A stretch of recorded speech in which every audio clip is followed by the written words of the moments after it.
सेबी के सर्कुलर। अब ऐसा लग रहा है कि हमारे नंबर ऑफ ट्रेड से ज्यादा सेबी के नंबर ऑफ सर्कुलर आ रहे हैं। तो फ्रेंड्स सर्कुलर है क्या, क्या प्रपोजल था, क्या हुआ, इनकम आउटकम एवरीथिंग डिस्कस करेंगे पॉइंट बाय पॉइंट शॉर्ट्स में। तो फ्रेंड्स पहले तो सर्कुलर में जो प्रपोजल थे वो 7 पॉइंट्स थे, जिसमें से कि सर्कुलर में कन्वर्ट हुए 6 पॉइंट्स। वो 6 पॉइंट्स क्या है? पहला पॉइंट्स अपफ्रंट मार्जिन, ठीक है। सेकंड हो गए कैलेंडर स्प्रेड का रुकावट, एंड थर्ड हो गए आपको इंट्राडे में मॉनिटरिंग होगा आप, जो कि डे के एंड में होते थे। एंड उसके बाद जो इंडेक्स की कॉन्ट्रैक्ट साइज बढ़ी, देन फिर वीकली एक्सपायरी, देन लास्ट टेल जो आपके एक्सपायरी के जो टेल जो होते हैं, मार्जिन टेल होते हैं, वो फिर बढ़ा। तो ये क्या क्या पॉइंट्स है मैं एक एक करके फिर बता देता हूं। पहला पॉइंट था अपफ्रंट मार्जिन। तो पहले तो भाई बिंदास रह जाओ, अपफ्रंट मार्जिन बायर्स के लिए कोई प्रॉब्लम नहीं है। जो ब्रोकर्स, जैसे कि हम लोग क्या करते हैं मोस्टली एमआईएस नॉर्मल में एक ही मार्जिन लगता है और हम पूरा मार्जिन दे देते हैं बाइंग के लिए।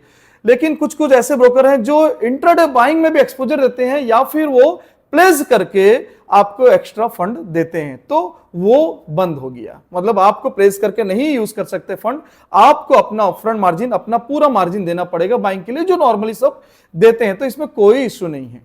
दूसरा आता है पॉइंट्स जो हमारे कैलेंडर स्प्रेड। कैलेंडर स्प्रेड सब लोग को पता नहीं है। कैलेंडर स्प्रेड ये होता है हम नियरेस्ट को बाय या सेल करके फार के बाय एंड सेल करते हैं, कैलेंडर बदलते हैं, उसमें रुकावट आ गई है एक्सपायरी डे में, ये कैलेंडर स्प्रेड आपको प्रॉब्लम करेगी, ना के बराबर आप कर सकते हो। अब दूसरा आ गया, थर्ड पॉइंट ऐसे आ गए कि जैसे मॉनिटरिंग। पहले क्या होता है ना, आप अगर कुछ मार्जिन में हेरफेर कर लेते हो तो आपको ना बीच में अलर्ट आते हैं कि अगर आप पोजीशन नहीं काटे 3-15 तक तो आपको पेनल्टी ये वो लग जाएगा, ऐसे ऐसे करके आते हैं ब्रोकर से।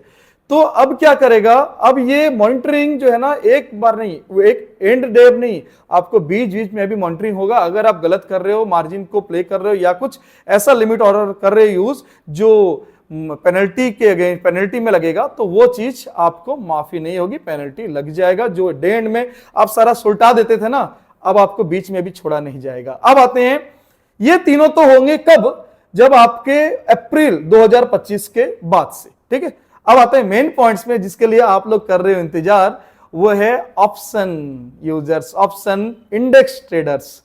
तो फ्रेंड्स पहला पॉइंट्स इंडेक्स ट्रेडर का कि आपको अब पर एक्सचेंज वाइज जो है वो रहेगा एक्सपायरी एक ही वीकली और बाकी मंथली। नहीं समझ पाए, फिर से बताता हूं।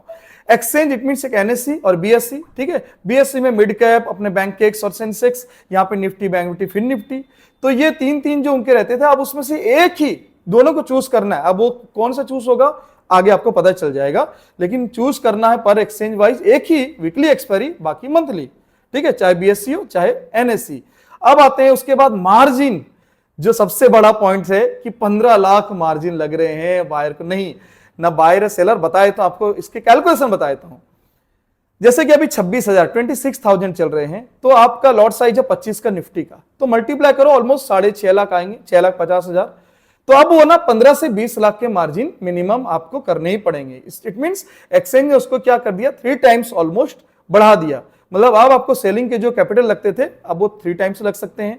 आप जो फ्यूचर में बाय करते थे 70-80 हजार में भी अब वो 2 लाख से 2.5 लाख लगेंगे, ठीक है, ऐसे हो सकते हैं। और ऑप्शन का जो लॉट साइज था, जो आपके 25 के लॉट साइज थे, जो आप 2,000, 5,000, 10,000 में कर लेते थे, अब वो 3 टाइम्स पकड़ लो। 5,000 में ट्रेड करते ना 15,000 लगेगा, 10 में करते थे ना 30,000 लगेगा, इतने ही 15 लाख नहीं लगेंगे, ठीक है। लॉट साइज जो है ना वो 3 टाइम्स बढ़ जाएंगे, मे बी 70, 80, 75 जो भी होगा वो आपको पता चल जाएगा। सब इंडेक्स में जो भी इंडेक्स का मार्जिन साइज 5 से 7 लाख था, अब वो 15 से 20 लाख के मार्जिन के अकॉर्डिंग फ्यूचर एंड ऑप्शन के लॉट साइज डिसाइड होंगे। That's it. And last option जो है वो कुछ ज्यादा प्रॉब्लम नहीं है। वो ऐसा है कि जिसको बोलते हैं टेल, मार्जिन टेल, जिसको बोलते हैं कि एक्सपायरी डे में जो मार्जिन आपको ब्रोकर लेता था कि हो सकता है कि अगर खतरा हो या लॉस हो जाए, एवरेज लॉस इतना हो सकता है, आपको पहले से ना अपफ्रंट मार्जिन ले लेता था कि इतना रिस्क के लिए आपको मार्जिन एक्स्ट्रा बढ़ा देते थे एक्सपायरी डे में, वो और 2% बढ़ जाएंगे, मतलब और थोड़ा सा मार्जिन आपको ज्यादा लगेगा जो सेलिंग में लगते थे। तो नॉर्मली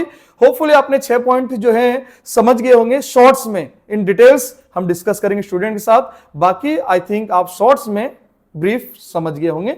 ओके फ्रेंड्स, तो मिलते हैं फिर। वीडियो को लाइक शेयर सब्सक्राइब कीजिए और ऐसे ही इंफॉर्मेटिव के लिए जीजे इन्वेस्टमेंट को फॉलो करिए। ठीक है फ्रेंड्स, तो कहानी सर्कुलर ट्रेड्स, इन्वेस्टिंग, ट्रेडिंग होती रहेगी, लेकिन आप इस पे डरना नहीं है, क्योंकि हर प्रॉब्लम का सॉल्यूशंस है। तो आप काबिल बनो, कामयाबी झक मार के आएगी। तो फ्रेंड्स, अगर आपको चाहते हो इसी तरह इंफॉर्मेटिव वीडियो आपको मिलते रहे, कंटेंट्स मिलते रहे, और आप जो गुमराह हो रहे हैं वो क्लैरिटी में आपका सब क्लियर हो जाए, तो बिल्कुल हमारे चैनल को लाइक, सब्सक्राइब एंड शेयर करना ना भूलें। Thank you.